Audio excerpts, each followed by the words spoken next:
Everybody. We're doing Secret City Chapter 5 today, and it is called Operation Bridge Night. As a quick review from yesterday, the kids have proven that their copied map is probably accurate, and they were looking at it at school, and now they're trying to decode what the map means. You can see the map on our screen, and they decided that Canis Maranius is the home of it's the house, and they believe that that's where they're going to have to start looking in the basement. And they determined a lot of these other passages could be caused by streams that are underground. And so here we are picking up, and chapter 5 is called Operation Bridge Night. For George, he was glad his dad was predictable. That would make it easier to keep the plan a secret. Tuesday night was bridge night every week. George's dad played cards with the St. Johns, the British couple who lived next door. And since the game was only one house away, George had convinced his dad years ago that a babysitter was a waste of money. At 7 o'clock, the usual time, Peter Van Gelder came to George's room to say goodnight. I'll see you tomorrow. Remember, lights out at 10, and call if you need anything. No problem, Dad. George smiled up from his math book, trying to look relaxed. It was hard. He'd been so keyed up about searching for kids' treasure, he'd barely slept or eaten since he'd found the map. Is your schoolwork going okay? Yeah, fine. George clasped his hands over the open book, waiting for his father to leave. Peter Van Gelder shifted his feet. George recognized the signs. Uh, and bit back a groan. His father wanted to talk. Normally, George would have been happy. He loved these rare occasions when his dad actually wanted to have a real conversation. Usually, Peter Van Gelder seemed too hurried and too much in his own world to relax and just talk about stuff. Hey, did you get a chance to crack those books I gave you? Peter Van Gelder pointed at the leather-bound pirate books on George's desk. Oh yeah, they're really great, George said. Maybe I'll have more time to read this weekend. George had already gone through the chapters on William Kidd twice. He'd searched the index for anything about buried treasure as well. George wanted to tell his dad more about how much he liked the books, but Shannon and Derek would be at his door in 15 minutes. Why did his dad want to talk at the most inconvenient times? Peter Van Gelder paused a moment, waiting for more, then sighed softly. Okay, lights out at 10. Got it. His father went downstairs. A few minutes later, George heard the front door close. He slammed the math book shut and ran downstairs. At 7:15 exactly, the doorbell rang. He was already waiting at the door. You brought your guitar? He asked as Shannon and Derek pushed in past him. Not exactly, Shannon answered. This is just the cover. She popped the guitar case open when grunted, acting like it weighed a ton. Oh man, George said when she opened the case. It was full of shovels, a hoe, a pick. It looked like it was for mountain climbing. And when the last piece of equipment chunked on the floor, Shannon said, Let's go. Where'd you get all that stuff? George asked. You don't have a garden. You know, Renee, the diversion's drummer, she and her parents are way into the outdoors, so she let me borrow this. We're not going to dig up my whole basement, are we? I think my dad might notice a gaping hole down there. She said, as if the idea had never occurred to her. George got the feeling that Shannon would be happy to tear the whole house down if she thought there was treasure to be found. Relax, George, Derek said. We won't dig until we're sure. He pulled out a long device out of the guitar case. It had a disc on the end. It looked like a sort of vacuum cleaner. What on earth is that? Derek flicked a switch on the device and showed it to George. He waved it up and down George's body. When it got to his waist, it beeped. George jumped back. Are you wearing a belt with a big buckle? George pulled up his shirt, revealing the silver belt buckle. Is that a metal detector? Yep, Derek said. My granddad uses it to find change and stuff on the beach. I figured I could borrow it for some real treasure hunting. So we'll know exactly where to dig, Shannon said. We'll hit the secret door on the first try. Metal stuff should be right behind it. Right, said George, feeling more and more nervous. Or we'll hit a steam pipe or some electric cables. Or bars of gold, Derek said. Let's go. Your basement is damp, Shannon said, and creepy. There was only one bare bulb, and its light hardly stretched beyond the center of the room. George shivered, crossing his arms on his chest. It was a warm night outside in New York. Spring sunshine had baked the streets and buildings all day, but down here the damp chill seemed to reach straight into his bones. Maybe that means there's an underground stream, Derek said. He was sweeping the metal detector slowly over the concrete floor. So far, it had beeped for a quarter, an old key, and a couple of pieces of wire, but not any secret doors. Hey, what if it's a river? Can everyone swim? George asked. He was trying to control the rising feeling of nervousness. Well, it wouldn't really be a river, just a stream, Derek said as he swiped the metal detector through the corner. I asked my doorman. He said there's old springs everywhere in Manhattan. I guess there are underground streams everywhere, too. He finished sweeping the metal detector over the last corner of the basement. Huh, that's it, I guess. No door. The three stood there in silence for a moment. The buzz of the tiny light in the ceiling was the only sound. The shapes of discarded boxes and old sports equipment made weird shadows on the walls. George had never liked the basement, but now he hated it. He felt ripped off. It was just a wet, smelly basement after all. Maybe if you did maybe you did it too fast, she said. You could have missed a spot. A low rumbling filled the basement as the subway train approached. Or maybe the door's under one of these piles of boxes, George said, suddenly unwilling to give in. Derek had only covered the parts of the basement floor that were easy to get to. There was still a lot of the floor that was covered by boxes, a table saw, a couple of rusty bicycles, the stuff that's always been down there as far as George knew, which means we have to do some real work. Shannon groaned and walked over to one of the piles of boxes. Derek, you go over to the floor again. You go over the floor again in case you missed anything, and George and I will clear this stuff away. George joined Shannon at the boxes and struggled to shift them to another corner. When they were halfway done, he took a break. Man, these are heavy, he gasped. No kidding. What's in them, bricks?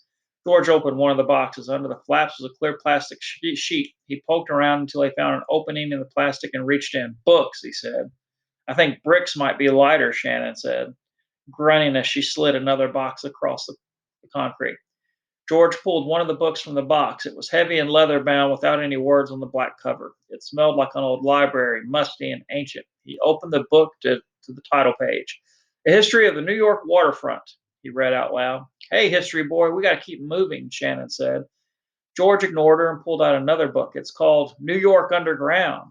These must be my mom's old book, he said. They're all histories of New York City. These could come in handy. George's mother had also been a history professor. She studied at New York colonial history, and she studied New York colonial history when the city had been a Dutch and then a British outpost.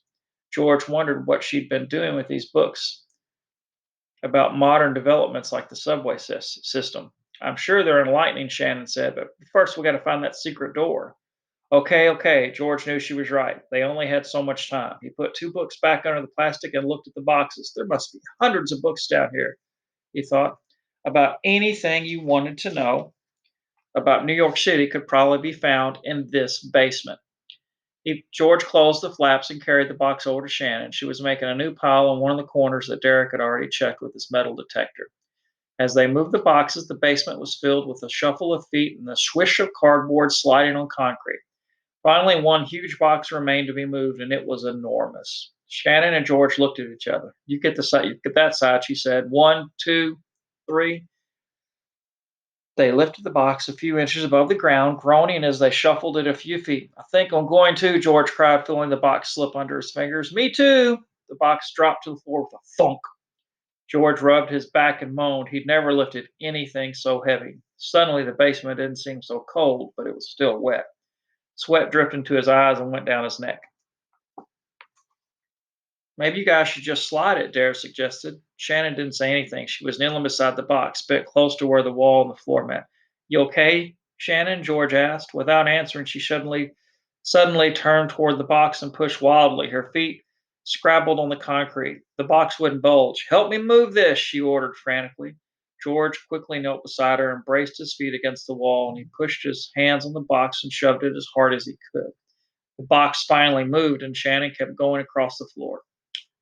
And Shannon kept it going across the floor. When it reached the middle of the basement, she turned around, gasping.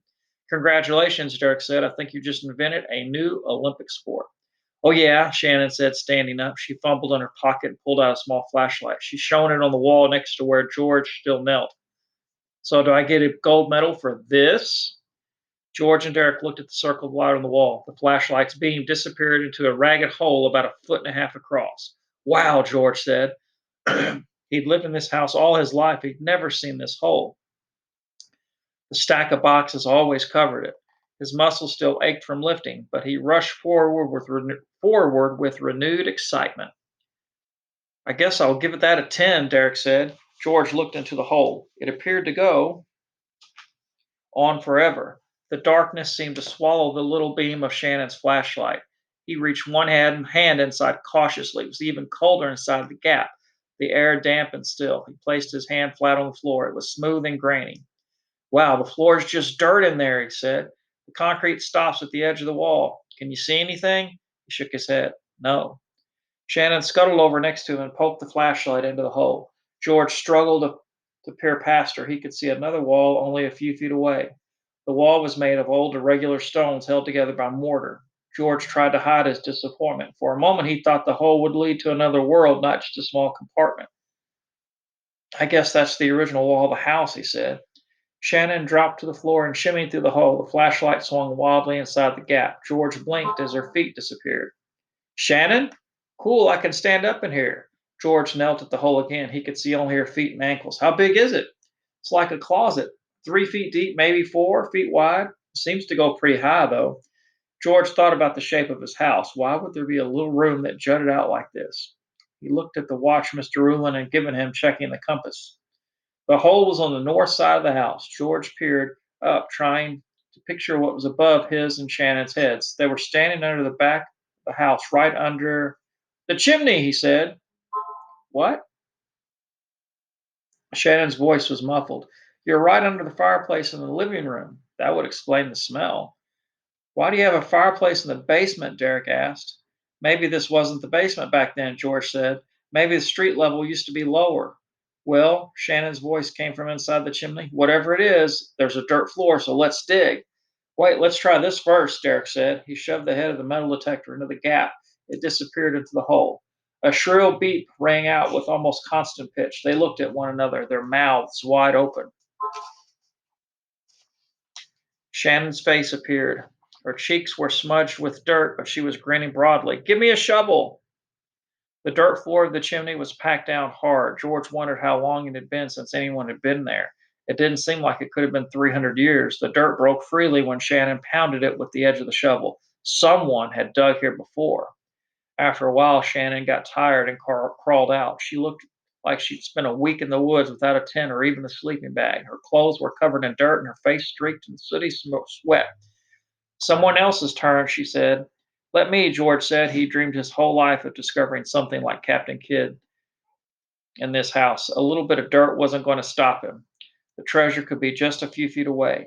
George got down on the floor and Shannon handed him a flashlight as he clutched it in one fist. He crawled slowly into the hole.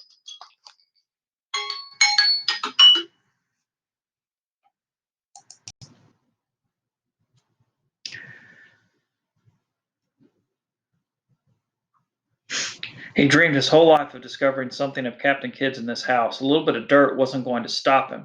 The treasure could be just a few feet away. George got down on the floor and Shannon handed him the flashlight as he clutched it in one fist. He crawled slowly into the hole. It was dark and cool. The ground broken up by Shannon's work was no longer smooth. The pieces were sharp, like shards of stone. He drew his feet and stood up. Shining the flashlight around, he could see that all four walls were made of stone, and for a moment George just stood there and breathed in the air, as if he had grown up in the house. He'd often wondered if he was standing in a spot where Captain Kidd had been 300 years before. Now he felt Kidd strangely Now he felt strangely certain he was standing in Captain Kidd's footprints. George rested the flashlight in one corner and pointed it at the center of the floor. He lifted the shovel and thrust it down as hard as he could. A few pieces of hard-packed dirt broke away. He kicked them over into the pile of dirt again in the corner, then banged the shovel down again. Only a single chunk of dirt broke loose. Again and again he thrust the shovel into the dirt, and the pile in the corner grew, but slowly, slowly. George was inside the chimney for what seemed like an hour. Big blisters on both his palms were forming. He could barely see the flashlight's weak glow. Occasionally, a subway train would pass by, and the whole chimney would tremble as if the house above were about to collapse. The air would shake. Then it was calm, the weight of the centuries-old stone upon him. The sounds of his breathing and the clank of the shovel filled the chimney space. When the shovel finally struck something hard, it took a moment to remember where he really was. He tested the spot again. A hollow boom sounded. His heart skipped a beat. He picked up the flashlight and pointed it down at the spot, scooping away the dirt with the other hand. I hit something, he said, trying to sound calm. What? Shannon and Derek both yelled. It looks like a piece of wood. Shannon and Derek's faces crowded into the hole. They stared at the place where the flashlight pointed. George brushed some more dirt away. Wow, you found it, Shannon cried. Here, Derek handed a smaller shovel through. George forgot about his blisters and went back to work, attacking the packed dirt. In less than 5 minutes, he cleared the entire door. It was only about a foot and a half. It was only about 2.5 feet square. The planks of wood were blackened with age. In the center, a doorknob stuck up. Look at the knob, Shannon gasped. Under her head, she shoved into the chimney.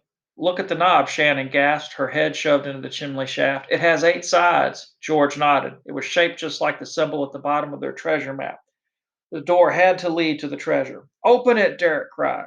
George took a deep breath and grasped the knob with both hands. He planted both feet on the sides of the door and pulled, but the door wouldn't budge. George could see the dirt packed into the seams around the frame of the door. It obviously hadn't been opened for a long time. He shifted his feet and grasped at the knob again. He pulled harder this time, rocking back and forth, and the wooden planks began to creak. He felt the door start to loosen. Then there was a crack, and it swung up and hit him. George flailed. His arm swung back as he bumped his head against the wall of the chimney space. One foot slipped into the blackness that had suddenly opened under his feet, and Derek skittled down through the door. Whoa, he shouted. He heard an echo of his own voice from the open doorway. He slid backward and pulled his foot up onto solid ground. Derek slithered halfway into the chimney, the flashlight in his hand. You okay?